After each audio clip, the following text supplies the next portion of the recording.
The third move white can try over here is knight to c3. And against this, of course, we are going to castle. And they have two choices. If they play d3, then we can continue with our thematic idea, knight to c6, queen to g3, and this time around we can even play knight to d4, which actually forces white king to move at the opening stage and give up the castle right. Well, if they play bishop h6, this is already a blunder because of knight to h5, defending as well as attacking the queen, and after queen to g4, the simplest idea, you take the rook in the corner, and when white took your knight, just take another piece and get a completely winning advantage from the opening stage. Well, you might think king d1, what's a big deal? Let me show you a funny game from the Lee chess where black plays our romantic plan and literally crush white at the opening stage.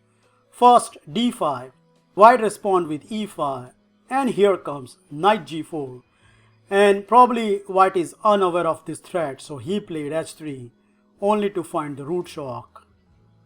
Bishop h4, queen f4, black took the pawn, and after king to d2, rather than grabbing the rook, he played the accurate move, bishop to g5, winning the white queen.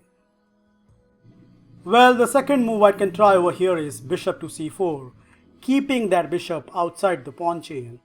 But it doesn't bother to us because after knight to c6, of course, if you go queen to g3, black has this nice tactical idea, knight takes e4, and the point is after knight takes e4, d5, bishop takes d5 and queen takes d5. Yes, indeed, still we are pawn down, but the threat on e file are so dangerous. So for example, after knight to c3, black choose the move, queen to h5, and after some obvious continuation, knight f3, bishop d6, queen g5, and rook check, white is forced to move the king, and then the easiest plan, bishop to g4. So even after the queen exchange, our next target is to play the move knight to d4, not only getting our pawn back, but as per the engine, this endgame is a completely winning one. So that is the reason why white has to play queen to f4, just stay in the protection of e pawn. And now you cannot play d5 because white has so much control on the d5 square. So our next agenda is, do you remember? Yup, rook to e8. And just like my elephant gambit videos, black has tremendous pressure on the e file. Well, I like to show you a model game from the database where white plays the move d3, yet another trap in this opening where black plays d5, and it doesn't matter however white captures, is going to get a completely losing position. For example, first of all, you cannot take on d5 with the pawn because of bishop d6. The queen is lost, so that's right out of the equation. Well, what about knight captures d5? More or less same story. We are going to take on d5, and after bishop takes d5, can you see the deciding move here? Well, congrats if you find the move. Queen captures d5. Boom! What a move! And the whole point is after pawn takes d5, bishop to b4 check, a double check, so that wherever the king goes, the next move is rook to e1, and we have a picturesque checkmate on the board. Well, last but not least, what happens if instead of capturing this pawn, white move the bishop to the b3 square? Here the easiest task is you continue with bishop to b4, threat is d4. So white has to play bishop to d2, and after this there is actually a high profile FIDE game which goes like this. Black took on e4, and after white castles, bishop comes back to attack the queen. Okay, white plays queen h4, and now black plays a simple move, he just took on d3, and after bishop to g5, knight to b4 happened on the board. Well, white made a decisive error at this position by playing the move a3, because after this, black has a very nice continuation, namely pawn takes c2 attacking the rook. So white has to take it. Now you take on c2, and after king takes, black bishop comes out with a check, king to c1, and probably white thought that he is completely okay from this position, except black unleash the nuke here, and that is knight to g4, sacking the whole queen. Can you believe it? Amazing stuff. Well, after a long thought, white take the queen, and probably there is no other good options. But now black reveal the whole concept of sacrificing the queen with this check, and after rook to d2, we can simply take on d2, king takes d2, and now rook captures d8, which forces white to give up the queen, otherwise the king is going to be checkmated. And at the end result, after rook takes, if you count the material, yup, black emerged with a healthy pawn advantage. And look at white pieces, they are still sleeping and his king is roaming all around the board. Well, engine says white should pack his bag and go home. Finally, we move on to the queen moves, and the first of it is queen to g3, which I personally think is kind of inaccurate, because after black castle, it doesn't matter whether you play e5 or d3. These positions are quite fun to play as a black. For example, many of my opponents continue here with d3, which I personally think is a big time mistake, as after d5, it doesn't matter whether you play bishop h6 or e5. It runs into the same trap which we have seen earlier. For example, bishop h6, knight g4, bishop moves somewhere, and then you play bishop h4, winning the important f2 pawn and misplacing the white king. Well, the same story goes if they play the move e5 here, because after knight g4, h3 and bishop h4 runs into the same problem. So nope, d3 is not a good idea by white. They have to play e5 at this position so that knight cannot go to the g4 square. However, here I found a nice tactical move, and that is rook to e8, saying white, you dare not to touch my knight. Why? Well, the answer is very simple.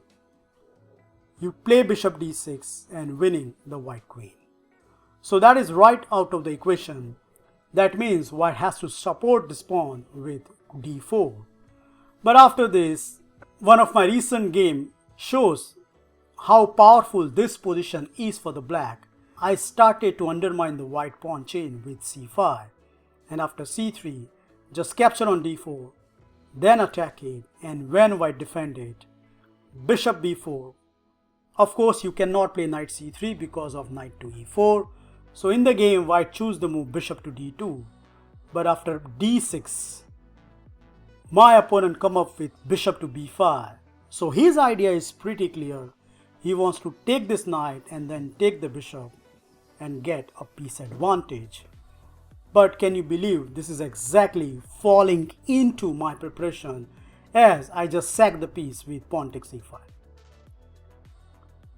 Okay, let's see what is the idea. So white took on c6, I took back, and now we take the free bishop, which at first sight looks so cool, except one big problem, that after pawn takes d4, it's a check, and no white pieces can block the check, so king has to go to f1 square, whereupon the star move at the end. Did you see it? You are a genius if you find the move queen to d5. What a move, which by force winning here. How? Well, let's see what happened in the game. White plays queen to d6 trying to go for the exchange. But who wants the exchange when you can checkmate your opponent with queen to c4, king to g1, and now the simplest backrank checkmate starting with queen to c1 check, which forced the resignation, as after few blocks you can go home early if your opponent plays like this. Last but not least, what to do against the move queen g5. First castle, very obvious, and now white has the only choice, namely e5. The d3 is right out of the equation because of the simple tactical blow. Knight captures e4, winning our pawn back with an interest. So nope, that's not a good idea, and e5 is the only fitting reply here. Whereupon, what are you going to do? Yup, you know it. Rook to e8, saying take my knight, because after this we can simply take back with the bishop and getting the white queen. So of course nobody will fall for it, and that's why the best response is to block the e file with bishop to e2, to whom we are going to mat with knight to d5. Okay, white queen has been attacked, so queen to g3. And now simply you pile up the pressure on the e file with d6. Whereupon white has two choices. If we defend this pawn with d4, then the following sequence gives black a completely winning advantage with pawn takes, knight to c6. If bishop h6, then bishop f8, defend everything. So knight to f3, what else? And now comes a very nice move, knight takes e5, a tactical shot, so that after knight takes e5, we can play bishop h4, moving the queen away, and then when we take on e5, this is a dream attacking position for black, where every single pieces are out and he is not even a material down. Well, I have analyzed some moves further from this position. So for example, after castle, you can play the move queen to e7, attack the bishop, and when the bishop moves, you can attack the white queen. The point is, when the queen moves, we have this nice tactical shot, namely bishop takes f2, getting yet another pawn, and the whole point is, after rook takes f2 and queen to c5, we are getting the exchange at just the 16th move of the game. So after d6, most of your opponent are going to take on d6, but then we can take back with the bishop. And database top choice is queen to f3, which I am afraid not good at all, because black can now play knight to b4, attack on c2, and after knight to e3, he can continue with knight to c6, creating more threats via the d4 square. Well, if you think that c3, which looks more logical at this position, saves everything, well, guess what? This is a disaster zone, guys, because after knight to e5, the queen has literally one square to go, and when she goes there, we have this nice finishing touch.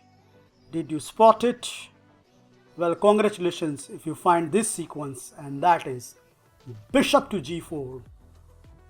Queen is trapped, so white has to take this bishop, and afterwards, yup, knight check, king goes anywhere. We have this deadly checkmate on the board, which reminds your opponent to quit this opening and find something else.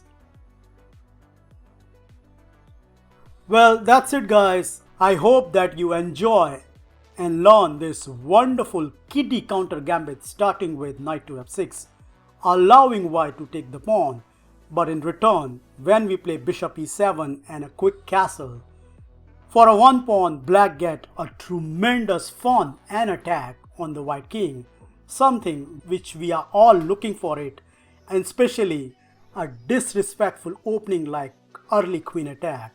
This is a dream come true for the black. Well, thank you for watching this video. Feel free to like, subscribe and comment, and I will see you in my next episode very soon. Bye and take care.